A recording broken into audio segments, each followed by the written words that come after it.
Ay, ako nga pala si Moto DS. May bilang na 2,500 mahigit sa aking Facebook page. And also sa aking YouTube channel, meron na akong 6,000 mahigit road to 7,000.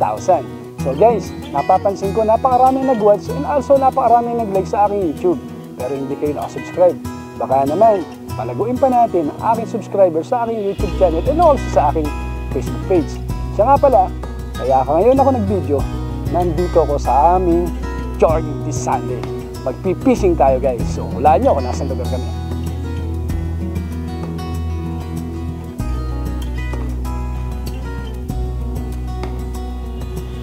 Maraming salamat nga pala sa lahat ng mga sumusubaybay sa aking mga videos, sa mga upload sa aking YouTube and also sa aking Facebook page. Shoutout nga pala sa inyong lahat. Also guys, papakilala ko sa inyo kung sino yung mga kasama ko rito. Ang lagi ko nakakasama, yan, si Master Tawtaw, si Michael. Napakagaling manghuli niyan guys, lagi na rin siya ang may huli rito. And also yun pa yung dalawang kasama namin sa malayo. Ayan, ang pinaka-pogi namin, ang Vin Diesel ng Baliwan. Ayan si Brad Rico, isang napakagaling manghuli. Lagi guys, siya nakakahuli lagi ng baby shark. Napakalapitin talaga ng mga baby shark yan. Laging ayun nahuhuli niya. And also guys, ito nga pala si Master Pidjok. Napakagaling manghuli ng rohot ng karpa niyan. Alam mo kung bakit? 5 pamingwit ba naman ang hinahagis kagad sa isang tawtawan lang? Ay nako. Sige guys, hanggang sa muli.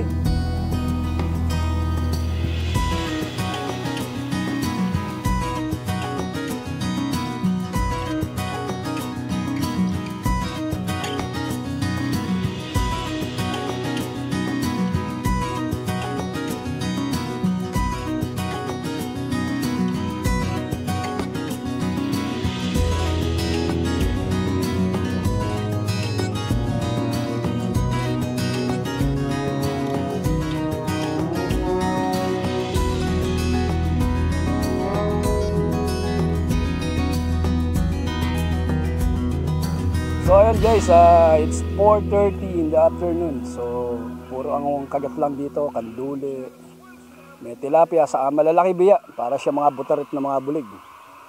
So hopefully sa mga susunod namin pupuntahan, makahuli na kami ng mga malalaki. So again dito na lang, once again Moto DS Vlog. Okay guys, bye bye.